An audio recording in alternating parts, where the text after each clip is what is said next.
Carlos Reaño, procurador supranacional, informó que el Estado peruano sí cumplirá con la disposición que ha solicitado la Corte Interamericana de Derechos Humanos sobre abstenerse a la ejecución de liberar a Alberto Fujimori, quien fue sentenciado por 25 años de cárcel por los crímenes de Barrios Altos y La Cantuta. En conversación con el diario La República, Reaño detalló que la disposición de la Corte Interamericana tiene un carácter vinculante, por lo que procedió a notificar al Ministerio de Justicia, a la Procuraduría General del Estado, al Instituto Nacional Penitenciario y al Tribunal Constitucional para que no se proceda con la excarcelación del ex jefe de Estado. Como se recuerda, este miércoles 30 de marzo, la Corte Interamericana indicó que dicho fallo del Tribunal Constitucional para liberar al sentenciado Alberto Fujimori no debe realizarse hasta que se resuelva la solicitud de medidas provisionales en los próximos días, pues se lee en el documento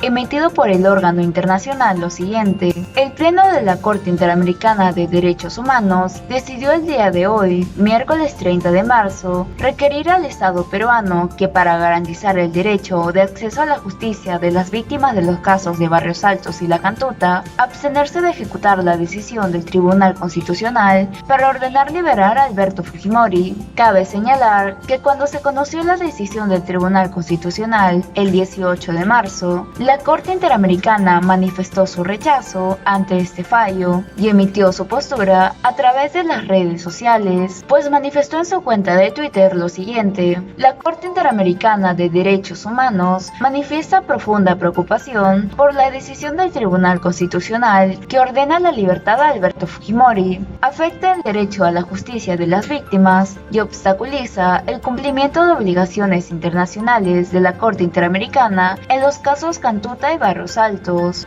El abogado de las víctimas de Barrios Altos y La Cantuta, Carlos Rivera, comentó que este es un hecho casi inevitable. Añadió que cuando se dio a conocer la sentencia, se pudo afirmar que los jueces Blume, Sardón y Ferrero habían escrito un documento que no tenía ningún tipo de argumentación y que no tenía ninguna posibilidad de tener éxito en lo que estaban exponiendo. Pues continuó de la siguiente forma.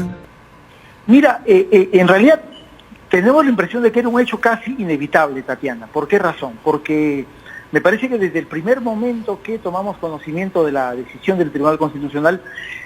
creo que ha habido un consenso absoluto en considerar de que la medida no solamente era ilegal, sino que no tenía ningún tipo de sustento, ni jurídico, ni constitucional, y menos del derecho internacional. Y cuando hemos conocido la sentencia,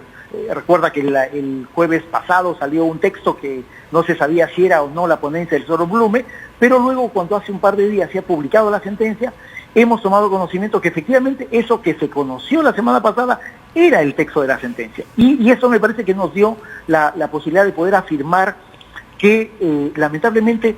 los jueces Blume, Sardón y Ferrero habían escrito un documento que no tenía ningún tipo de argumentación y que no tenía ninguna posibilidad de tener éxito en lo que estaba disponiendo, porque sobre todas las cosas se estaba oponiendo a la jurisprudencia de la Corte Interamericana, a resoluciones que la Corte había emitido en este mismo tema del indulto del año 2018, en fin, era una suerte de resolución que solamente estaba causando un ridículo internacional y un tremendo estropicio. Y creo que la Corte, cuando ha conocido esa resolución, ha respondido favorablemente al pedido que nosotros hicimos el 18 de marzo como peticionarios de los casos de Barrios Altos y La Cantuta para que dicte medidas provisionales. Y la medida provisional que la Corte acaba de emitir es que el Estado peruano se abstenga de ejecutar la orden de libertad que ha emitido el Tribunal Constitucional. De acuerdo, pero todavía no han resuelto respecto a esas medidas provisionales, estos reclamos legales de los que ustedes han presentado ante la Corte, porque lo que están diciendo es que se detenga la excarcelación en tanto se resuelven estas solicitudes. Sí, pero digamos, ya el primer mandato de la Corte es que esa disposición de liberación no debe ejecutarse. La Corte, por lo tanto, cierto, hay que esperar su resolución, la Corte, por lo tanto, ya está emitiendo un pronunciamiento de manera categórica, ¿no es cierto?, para que no se ejecute esa orden, porque la Corte está evaluando de que es una decisión absolutamente contraria a las disposiciones y sentencias que ella misma ha emitido en los casos de Barrios Altos y La Cantuta. Y lo que seguramente va a ocurrir es que la Corte termine convocando para resolver de manera definitiva ese tema una audiencia de supervisión de cumplimiento que el propio pronunciamiento que nos han notificado dice que va a ser en el siguiente periodo de sesiones, y el siguiente periodo de sesiones es dentro de muy pocos días, en el mes de abril. De acuerdo. Ahora, lo que dice este comunicado es que se requiere al Estado peruano, y hay quienes sostienen es un requerimiento más no una orden. ¿En concreto o en sencillo significan lo mismo? Sí. Recuerda que la Corte Interamericana no es un grupo de amigos, es un Tribunal de Justicia Internacional al cual estamos sometidos de manera convencional, es decir, porque hemos firmado y ratificado un tratado internacional de derechos humanos y nos hemos sometido a la competencia contenciosa de la Corte Interamericana, digamos, somos parte de ese tratado, y por eso es que hay casos en los que el Estado peruano ha sido sentenciado, y esos casos, como cualquier mandato de cualquier tribunal, tienen que cumplirse. ¿Y qué pasaría si no se cumpliese? ¿Qué pasaría si el Estado peruano no le hiciera caso a este requerimiento? Mira, bueno, eso tiene una consecuencia, es cierto, los estados no van a prisión, pero tiene una consecuencia en términos de que la Corte tendría que declarar una responsabilidad internacional del Estado, ¿no? Y me parece que tomando en cuenta la gravedad de los hechos de ambos casos, de La Cantuta, de Barros Altos, tomando en cuenta que Barros Altos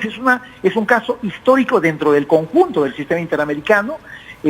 a mí me parece que sería un gravísimo error que el Estado incumpla un mandato expreso que está emitiendo un tribunal internacional, ¿no? En horas de la tarde, Keiko Fujimori llegó hasta el penal Barbadillo para visitar a su padre. Al momento de retirarse del recinto penitenciario, se tomó unos breves minutos para hablar con la prensa y comentar que este jueves su padre estaría dejando la cárcel, pues expresó lo siguiente. Entendemos que la resolución del Tribunal Constitucional se encuentra en la sala y de la sala tiene que pasar al juzgado y luego al INPE. Esperamos que todos estos trámites permitan que mi padre pueda salir el día de mañana.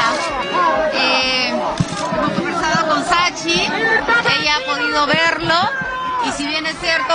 bueno, está contento con esta resolución, pero también pues está un poquito ansioso, y por eso estamos coordinando no solamente la visita para pasar todos los exámenes médicos,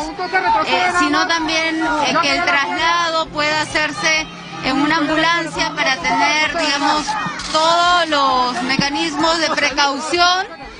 por el tema de su salud. Nosotros esperamos, si los temas legales los está viendo los abogados, tanto el doctor Nakazaki como el doctor Elio Riera, nosotros esperamos que en las próximas horas él pueda salir. Gracias. ¿Y tú qué opinas de que el Estado peruano cumplirá con el pedido de la Corte Interamericana de Derechos Humanos para evitar la excarcelación del expresidente Alberto Fujimori? Déjame saberlo aquí en la cajita de los comentarios. Si eres nuevo en este canal, no te olvides darle like, suscribirte y activar la campanita de notificaciones para mantenerte siempre actualizado con noticias nacionales. Hasta la próxima.